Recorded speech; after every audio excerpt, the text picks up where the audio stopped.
ഫാർമൈഷിന്റെ മറ്റൊരു വീഡിയോയിലേക്ക് സ്വാഗതം. ഇന്നത്തെ നമ്മുടെ അതിഥി തിരുവനന്തപുരം കേശവദാസപുരം നവജീവൻ നാച്ചുറോപ്പതി ഹോസ്പിറ്റലിലെ ചീഫ് ഫിസിഷ്യനായ ഡോക്ടർ നിസാമുദ്ദീൻ സാറാണ്. സാറിനെ പ്രോഗ്രാമിലേക്ക് സ്വാഗതം ചെയ്യാം. നമസ്കാരം സർ. ഇന്നത്തെ നമ്മുടെ ടോപ്പിക് എന്ന് പറയുന്നത് പ്രമേഹം നാച്ചുറോപ്പതിയിൽ എങ്ങനെ ചികിത്സിച്ച് ഭേദമാക്കാം. സാർ, പ്രമേഹം എന്ന് പറയുന്ന ഒരു ടോപ്പിക്കിലേക്ക് വരുന്നതിന് മുൻപ് ഇത് ഉണ്ടാവാനുള്ള കുറച്ച് കാരണങ്ങൾ ഉണ്ടാവുമല്ലോ, അപ്പൊ അതൊക്കെ ഒന്ന് ജനറലൈസ് ചെയ്ത് പറയാൻ പറ്റുമോ? നമ്മുടെ മാറി വന്ന ജീവിത സാഹചര്യങ്ങളാണ് പ്രമേഹം ഉണ്ടാകുന്നതിൻ്റെ പ്രധാന കാരണം എന്ന് പറയുന്നത്. ഒന്ന്, ഇന്ന് ഉണ്ടായിക്കൊണ്ടിരിക്കുന്ന 99% രോഗങ്ങളും കാർബോഹൈഡ്രേറ്റ് കൂടുതൽ കഴിക്കുന്നത് കൊണ്ട് ഉണ്ടാകുന്നതാണ്. അതിലൊന്നാണ് പ്രമേഹം എന്ന് പറയുന്നത്. അതായത് നമ്മൾ രാവിലെയും ഉച്ചയ്ക്കും രാത്രിയിലൊക്കെ കഴിക്കുന്നത് ഇപ്പോൾ കാർബ് അടങ്ങിയ അഥവാ ധാന്യാഹാരങ്ങളാണ് കഴിക്കുന്നത്. അതാണ് പ്രമേഹം ഉണ്ടാകുന്നതിൻ്റെ ഒന്നാമത്തെ കാരണം എന്ന് പറയുന്നത്. രണ്ടാമത്തെ കാരണം എന്ന് പറയുന്നത് വ്യായാമമില്ലായ്മ ശരിക്കും പ്രമേഹം ഉണ്ടാക്കുന്നുണ്ട്. പിന്നെ ശാരീരിക ഘടകങ്ങളും പിന്നെ അതോടൊപ്പം തന്നെ പാരമ്പര്യമൊക്കെ പ്രമേഹത്തിന് കാരണമാണ് എന്ന് നമുക്ക് പറയാൻ സാധിക്കും. ഈ പ്രമേഹം നാച്ചുറോപ്പതിയിൽ നമുക്ക് എങ്ങനെയാണ് ചികിത്സിക്കേണ്ടത്? പ്രമേഹം നാച്ചുറോപ്പതിയിൽ ചികിത്സിക്കാൻ കഴിയുന്നത് അതിൻ്റെ അവരെന്തൊക്കെയാണോ അവരുടെ ജീവിതത്തിൽ സംഭവിച്ചത് അതെല്ലാം മാറ്റിയെടുക്കുക എന്നുള്ളതാണ് പ്രമേഹം പ്രകൃതി ചികിത്സയിലൂടെ നമുക്ക് ചികിത്സിക്കാൻ കഴിയുന്നത് എന്നുള്ളതാണ്. അതായത് കാർബോഹൈഡ്രേറ്റ് അടങ്ങുന്ന ഭക്ഷണ സാധനങ്ങളുടെ അളവ് നിർബന്ധമായിട്ട് കുറയ്ക്കുക. നാരുകൾ അടങ്ങുന്നതും വെജിറ്റബിളും ഒക്കെ ധാരാളം നാരുകൾ അടങ്ങിയ ഭക്ഷണങ്ങളും അതോടൊപ്പം തന്നെ വെജിറ്റബിളും ഇലക്കറികളും ഒക്കെ ധാരാളം കഴിക്കുക എന്നുള്ളതാണ്. വെജിറ്റബിൾ വേവിച്ച പച്ചക്കറികളും വേവിക്കാത്ത പച്ചക്കറികളും ധാരാളമായി നമ്മൾ ഭക്ഷണത്തിൽ ഉൾപ്പെടുത്തേണ്ടതുണ്ട്. അതോടൊപ്പം തന്നെ വേവിച്ച ഇലക്കറികളും വേവിക്കാത്ത ഇലക്കറികളും ധാരാളം ഭക്ഷണത്തിൽ നമ്മൾ ഉൾപ്പെടുത്തണം. ഉദാഹരണം പറഞ്ഞാൽ പുതിന, നാരങ്ങ ഇലയൊക്കെ പച്ചയ്ക്ക് നമ്മൾ ഭക്ഷണത്തിൽ ഉൾപ്പെടുത്തണം. നാരകത്തിൻ്റെ ഇല ഉണ്ടല്ലോ, നാരകത്തിൻ്റെ ഇലയും പുതിന, മല്ലിയിലയൊക്കെ ശരിക്ക് വേവിക്കാത്ത ഭക്ഷണത്തിൽ അഥവാ വേവിക്കാത്ത പച്ചയ്ക്ക് ഭക്ഷണത്തിൽ ഉൾപ്പെടുത്തുക എന്നുള്ളതാണ്. പിന്നെ ചീരയില, മുരിങ്ങയില പോലെയുള്ളതൊക്കെ നിർബന്ധമായിട്ട് നമ്മുടെ ഭക്ഷണത്തിൽ ഉണ്ടാക്കണം. അതോടൊപ്പം തന്നെ വേവിച്ച പച്ചക്കറികൾ, ധാരാളം വേവിച്ച പച്ചക്കറികൾ നമ്മൾ ഭക്ഷണത്തിൽ ഉൾപ്പെടുത്തണം. വേവിക്കാത്ത പച്ചക്കറികൾ അഥവാ ഗ്രീൻ സലാഡ് എന്ന് പറയും, അതും നമ്മൾ ഭക്ഷണത്തിൽ ഉൾപ്പെടുത്തണം. കാർബോഹൈഡ്രേറ്റിൻ്റെ അളവ് നിർബന്ധമായി നമ്മൾ കുറയ്ക്കണം. അതോടൊപ്പം തന്നെ ചെറുപയർ അതുപോലെയുള്ള പയറുവർഗ്ഗങ്ങൾ ഒന്ന് മുളപ്പിച്ച് കറി വെച്ചിട്ടും പച്ചയ്ക്കൊക്കെ കഴിക്കാൻ നമ്മൾ ശീലിക്കണം. ഇലക്കറികളുടെ കാര്യം പറഞ്ഞിട്ടുണ്ടായിരുന്നു. അപ്പൊ ഈ പഴവർഗ്ഗങ്ങൾ എന്തൊക്കെയാണ് നമ്മൾ ഉൾപ്പെടുത്തിയിട്ടുള്ളത്? നമ്മുടെ നാച്ചുറോപ്പതിയിൽ എല്ലാ പ്രമേഹ രോഗികൾക്കും എല്ലാ തരത്തിലുള്ള പഴവർഗ്ഗങ്ങളും നമ്മൾ കൊടുക്കും. ഒരു നേരത്തെ ഭക്ഷണത്തിന് പകരമായി പഴവർഗ്ഗങ്ങൾ കഴിക്കുന്നത് പ്രമേഹം വർദ്ധിപ്പിക്കില്ല എന്ന് നമ്മൾ പ്രൂഫ് ചെയ്ത് കാണിച്ചു തരും. പക്ഷേ അലോപ്പതി ശാസ്ത്രം പറയുന്നത് നിങ്ങൾ ഫ്രൂട്ട്സ് ഐറ്റംസ് പരമാവധി ഒഴിവാക്കുക. ഇനി കഴിക്കുന്നെങ്കിൽ തന്നെ ഗ്രീൻ ആപ്പിൾ പോലെയുള്ളത് ഒരെണ്ണമൊക്കെ കഴിക്കുക എന്നുള്ളതാണ്. ശരിക്കും പുളിവർഗ്ഗത്തിൽ പെടുന്ന പഴവർഗ്ഗങ്ങൾ ധാരാളം നമ്മൾ ഭക്ഷണത്തിൽ ഉൾപ്പെടുത്താം. അത് തന്നെ ഒരു നേരത്തെ ഭക്ഷണത്തിന് പകരമായി കഴിക്കുന്നത് കൊണ്ട് വലിയ ദോഷമില്ല എന്ന് നമ്മൾ മനസ്സിലാക്കുക. പഴവർഗ്ഗങ്ങൾ ഭക്ഷണത്തിൽ ഉൾപ്പെടുത്തുന്നത് കൊണ്ട് പ്രമേഹത്തിന് വലിയ പ്രശ്നങ്ങളില്ല എന്നുള്ളതാണ്. പിന്നെ ഇൻസുലിൻ്റെ അളവ് കൂട്ടുന്ന ആളുകളെ സംബന്ധിച്ചിടത്തോളം ഒരു വിദഗ്ധനായ പ്രകൃതി ചികിത്സകൻ്റെ നിർദ്ദേശം അനുസരിച്ചിട്ട് ഫ്രൂട്ട്സ് ഐറ്റംസ് കഴിക്കുക എന്നുള്ളതാണ്. പ്രമേഹത്തിന് നമ്മൾ ഉപയോഗിക്കുന്ന ഫാസ്റ്റിംഗ് തെറാപ്പി ഉണ്ടല്ലോ പ്രകൃതി ചികിത്സയിൽ, അപ്പൊ അതിനെ കുറിച്ചാണ്. അത് ഒന്ന് എന്ന് പറയുന്നത് പ്രമേഹ രോഗികളെ വളരെ കൃത്യമായിട്ട് ശ്രദ്ധിച്ച് സൂക്ഷിച്ച് പരിപാലിക്കേണ്ട ഒരു സംഗതിയാണ്. കാരണം എപ്പോഴും ചിലപ്പോൾ കോംപ്ലിക്കേഷൻ ഉണ്ടാകുന്ന ഒരു സ്ഥിതിവിശേഷമുണ്ട്. പൊണ്ണത്തടിയുള്ള പ്രമേഹ രോഗികളെ സംബന്ധിച്ചിടത്തോളം, ഇൻസുലിനൊന്നും എടുക്കാത്ത പൊണ്ണത്തടിയുള്ള പ്രമേഹ രോഗികളെ സംബന്ധിച്ചിടത്തോളം അതിന് പടിപടിയായി ഫാസ്റ്റിങ്ങിലേക്ക് വരുന്നത് കൊണ്ട് ദോഷമല്ല. പക്ഷേ എപ്പോഴും മോണിറ്റർ ചെയ്തുകൊണ്ട് നിൽക്കണം. എന്നതിന് ശേഷം മാത്രമേ എത്ര ദിവസം ഫാസ്റ്റിംഗ് എടുക്കണം എന്നതിനെ കുറിച്ചിട്ടൊക്കെ നമുക്ക് പറയാൻ സാധിക്കുകയുള്ളൂ. ഫാസ്റ്റിങ്ങിൽ തന്നെ വിവിധതരം രീതികൾ അവലംബിക്കാവുന്നതാണ് എന്നുള്ളതാണ്. ഒന്ന്, വേവിച്ച ഭക്ഷണങ്ങൾ അവോയ്ഡ് ചെയ്തുകൊണ്ടോ അതല്ലെങ്കിൽ വെജിറ്റബിൾ സൂപ്പുകൾ കഴിച്ചുകൊണ്ടോ ഒക്കെ ഈ ഫാസ്റ്റിങ്ങിൻ്റെ വിവിധ രീതികൾ നമ്മൾ അവലംബിക്കേണ്ടതാണ്. അത് ഒരു പേഷ്യൻറ്റിൻ്റെ അവരുടെ ആരോഗ്യസ്ഥിതിയും അവരുടെ രോഗത്തിൻ്റെ ദൈർഘ്യമൊക്കെ ആലോചിച്ചിട്ട് മനസ്സിലാക്കിയിട്ട് വേണം അത് കൃത്യമായിട്ട് ചെയ്യാനെന്നുള്ളതാണ്. ഈ പ്രമേഹ രോഗം നിയന്ത്രിച്ച് നിർത്താനാവാതെ കംപ്ലീറ്റ് ആയിട്ട് നമുക്കിത് മാറ്റാനായിട്ട് സാധിക്കുമോ? പ്രമേഹ രോഗം പ്രകൃതി ചികിത്സയിലൂടെ പല ആളുകൾക്കും മാറിയ ചരിത്രം ഉണ്ടായിട്ടുണ്ട്. പിന്നീട് ശരിക്ക് ഭക്ഷണത്തിൽ എന്ത് മാറ്റങ്ങൾ വരുത്തിയാലും അവർക്ക് പ്രമേഹം കൂടാതിരിക്കുന്നതായിട്ട് കണ്ടുവരുന്നുണ്ട്. പക്ഷെ അത് വളരെ അപൂർവം ആളുകളിലാണ് അങ്ങനെ കണ്ടുവരുന്നത്. പക്ഷേ 95% ആളുകളിലും എത്ര ഗുരുതരമായ പ്രമേഹമായിരുന്നാലും അത് കൺട്രോൾ ചെയ്യാൻ പറ്റും. പ്രമേഹം 2 ടൈപ്പാണ് ഉള്ളത്. ഒന്ന് ടൈപ്പ് 1ഉം മറ്റൊന്ന് ടൈപ്പ് 2ഉം.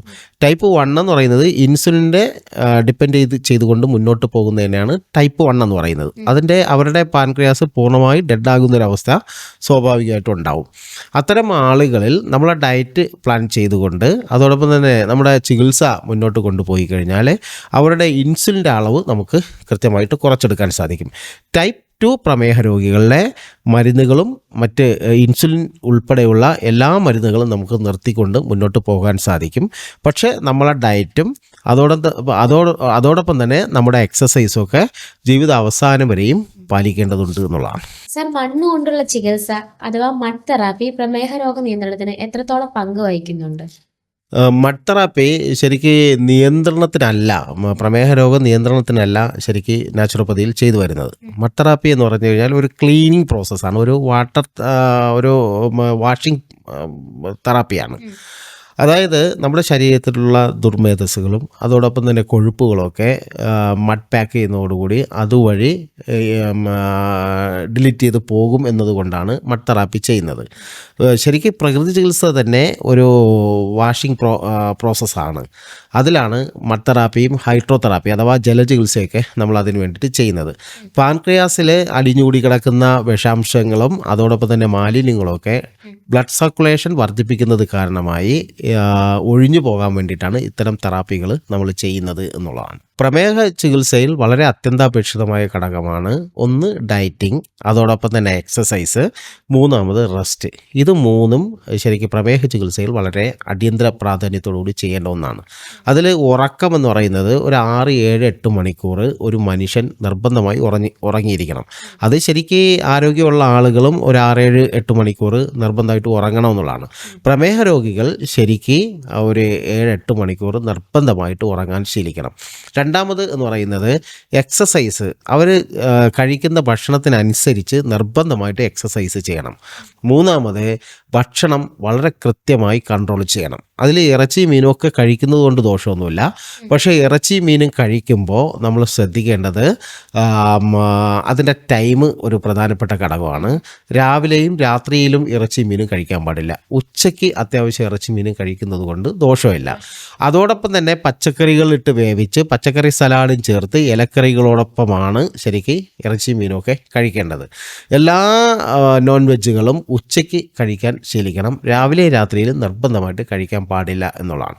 അപ്പോൾ അതുകൊണ്ട് പ്രമേഹ ചികിത്സയിൽ വളരെ അത്യന്താപേക്ഷിതമായ ഘടകം എന്ന് പറയുന്നത് നമ്മുടെ ബാലൻസ് ചെയ്യുക, നമ്മുടെ ബോഡിയെ ബാലൻസ് ചെയ്യുക, ഉറങ്ങുക, മതിയായ ഉറക്കം ഉണ്ടാകുക, അതോടൊപ്പം തന്നെ ശരിയായ എക്സസൈസ് നിർബന്ധമായി ചെയ്യുക, നല്ല ഭക്ഷണം നിർബന്ധമായിട്ട് കഴിക്കുക. നല്ല ഭക്ഷണം എന്നതുകൊണ്ട് ഉദ്ദേശിക്കുന്നത് ബിരിയാണി അല്ല എന്നും കൂടി നമ്മൾ മനസ്സിലാക്കണം. ഇപ്പോൾ ബിരിയാണി മാറി മന്തി ആയല്ലോ. അതെ അതെ. നമുക്ക് മരുന്നുകളില്ലാതെ പ്രമേഹം എത്രത്തോളം നിയന്ത്രിക്കാനായിട്ട് സാധിക്കും? മരുന്നുകളില്ലാതെ പ്രമേഹ രോഗത്തെ പ്രകൃതി ചികിത്സയിലൂടെ നിയന്ത്രിക്കാൻ സാധിക്കും. അതിൽ ഞാൻ നേരത്തെ പറഞ്ഞതുപോലെ ടൈപ്പ് 1 പ്രമേഹത്തെ ഇൻസുലിൻ ഡിപ്പെൻഡ് ചെയ്തേ മുന്നോട്ട് പോകാൻ സാധിക്കുള്ളൂ. പക്ഷേ നമ്മളെ നാച്ചുറോപ്പതി ട്രീറ്റ്മെൻറ്റ് എടുത്തു കഴിഞ്ഞാൽ തീർച്ചയായിട്ടും ഇൻസുലിൻ്റെ അളവ് നമുക്ക് കുറയ്ക്കാൻ സാധിക്കും. കുറഞ്ഞ അളവിൽ എത്ര കാലം വേണമെങ്കിലും ജീവിച്ച് മുന്നോട്ട് പോകാൻ സാധിക്കും. രണ്ടാമത് ടൈപ്പ് 2 പ്രമേഹത്തെ എല്ലാ മരുന്നുകളും അവോയ്ഡ് ചെയ്തുകൊണ്ട് നമുക്ക് മുന്നോട്ട് കൊണ്ടുപോകാൻ സാധിക്കും. പക്ഷേ ഒരു കണ്ടീഷനുണ്ട്, ജീവിത അവസാനം വരെയും അവർ നമ്മളെ ഡയറ്റും അതോടൊപ്പം തന്നെ എക്സസൈസും അതോടൊപ്പം തന്നെ ലൈഫ് പ്ലാനും നിർബന്ധമായിട്ട് പാലിച്ചിരിക്കണം എന്നുള്ളതാണ്. ചില ആളുകളെ സംബന്ധിച്ചിടത്തോളം ഒരു 6-7 മാസം ഇത് ഫോളോ ചെയ്ത് പോകുമ്പോൾ എല്ലാ മരുന്നുകളും നിർത്താൻ സാധിക്കും. നിർത്തിക്കഴിഞ്ഞു കഴിഞ്ഞാൽ പിന്നെ ആളുകളുടെ സ്വഭാവം മാറും.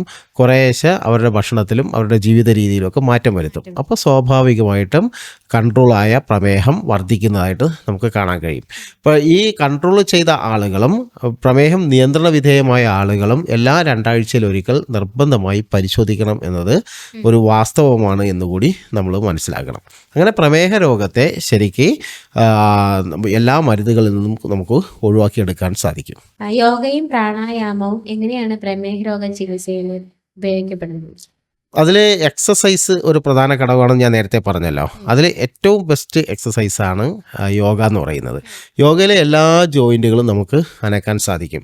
അതായത് മസിലുകൾ, ജോയിൻറ്റുകളും മസിലുകളും കൂടിച്ചേരുന്ന ഭാഗങ്ങൾ കൂടുതൽ മൂവ്മെൻറ്റ് കൊടുക്കുന്നത് ശരിക്ക് പ്രമേഹ രോഗത്തെ നിയന്ത്രിക്കാൻ സാധിക്കും. അതിന് ഒരു വ്യത്യസ്ത തരത്തിലുള്ള എക്സസൈസ് തന്നെ ഉണ്ട് എന്ന് മനസ്സിലാക്കുക. അപ്പോൾ അതുകൊണ്ട് തന്നെ ഈ ജോയിൻറ്റുകൾ അനങ്ങുന്ന രീതിയിലുള്ള എക്സസൈസ് ഏറ്റവും ബെസ്റ്റ് എന്ന് പറയുന്നത് യോഗയിലാണ്.